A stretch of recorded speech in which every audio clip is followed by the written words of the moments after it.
31 ডিসেম্বৰে নহয় নেক্সট খসৰা সম্পূৰ্ণ নোহোৱা পৰ্যন্ত আমি কৃষক মুক্তি সংগ্ৰাম সমিতিয়ে ডাঙৰ আন্দোলনৰ কাৰ্যসূচী গ্ৰহণ নকৰো যাতে এনআৰসিত কোনো প্ৰভাৱ এনআৰসিৰ প্ৰস্তুতিত যাতে কোনো প্ৰভাৱ নপৰে এনআৰসিত যদি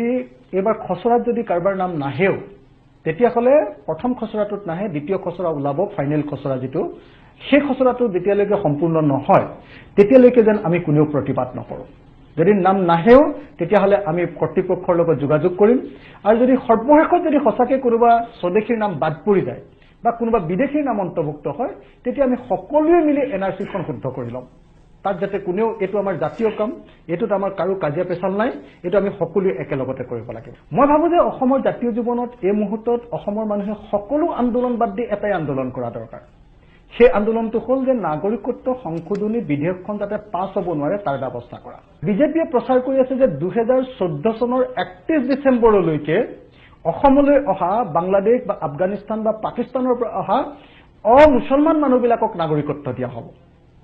এটো একেবাৰে সম্পূৰ্ণ মিছা কথা 19 জুলাই 2016 তাৰিখৰ দিনা যিখন নাগৰিকত্ব সংশোধনী বিধেয়ক উত্থাপন কৰা হৈছে সংসদত লোকসভাত ৰাজনাথ সিং ডাঙৰীয়াই উত্থাপন কৰিছে তাত বৰং কোনো ডেট তাৰিখ একো নাই প্ৰথম কথা তাত প্ৰথম যেটো কাম কৰিব খোজা হৈছে সেটো হল যে ইলিগেল মাইগ্ৰেন্ট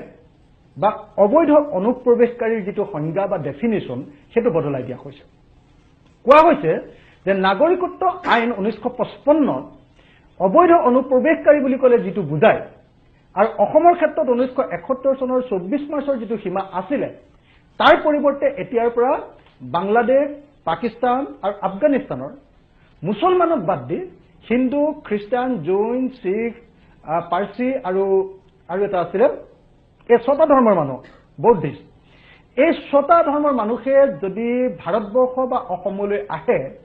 এতিয়াৰ পৰা আৰু কোনো দিন ইতিহাসৰ কোনো দিন বৰ্তমানৰ পৰা আগন্তুক ইতিহাসৰ কোনো দিন আমাৰ ইয়াত তেওঁলোক আৰু বিদেশী বুলি বা অবৈধ অনুপ্ৰৱেশকাৰী বুলি পৰিচিত নহব এনেকৈ যিবিলাক বিদেশী লোক আমাৰ দেশলৈ আহিব তেওঁলোকে 6 বছৰ আমাৰ অসমত থকাৰ লগে লগে 6 বছৰ যদি তেওঁলোকৰ থকা হৈ যায় তেওঁলোকক নাগৰিকত্ব দিয়া হ'ব অৰ্থাৎ তেওঁলোকে ভোটাধিকাৰ পাব তেওঁলোকে এমএলএ খেলিব পাৰিব তেওঁলোকে এমপি খেলিব পাৰিব তেওঁলোক মুখ্যমন্ত্ৰী হ'ব পাৰিব তেওঁলোক প্ৰধানমন্ত্ৰী হ'ব পাৰিব যদি এই আইনখন গৃহীত হৈ যায় আইন হৈ যায় বিধেয়কখন তেতিয়া হলে বাংলাদেশত থকা 1,70,00,000 হিন্দু বাংলাদেশী নতুনকৈ আৰু অসমত আহিব পাৰিব তেওঁলোকে এই আটাইবিলাক অধিকাৰ লাভ কৰি তেওঁলোকে নাগৰিকত্ব লাভ কৰিব সদৌ অসম ছাত্ৰ সন্থা অসম জাতীয়তাবাদী যুৱ ছাত্ৰ পৰিষদ কৃষক মুক্তি সংগ্ৰাম সমিতি অসমৰ সকলো জনগোষ্ঠীয় সংগঠন অসমৰ সকলো সংখ্যালঘু সংগঠন অসমৰ সকলো আঞ্চলিকতাবাদী শক্তি অসমৰ সকলো বুদ্ধিজীৱী সোমপন্থী বামপন্থী অসমৰ সকলো সাংবাদিক আমি সকলোৱে মিলি ঐক্যবদ্ধভাৱে কবই লাগিব যে নাগৰিকত্ব সংশোধনী বিধেয়ক আমি পাছ হ'বলৈ নিদিও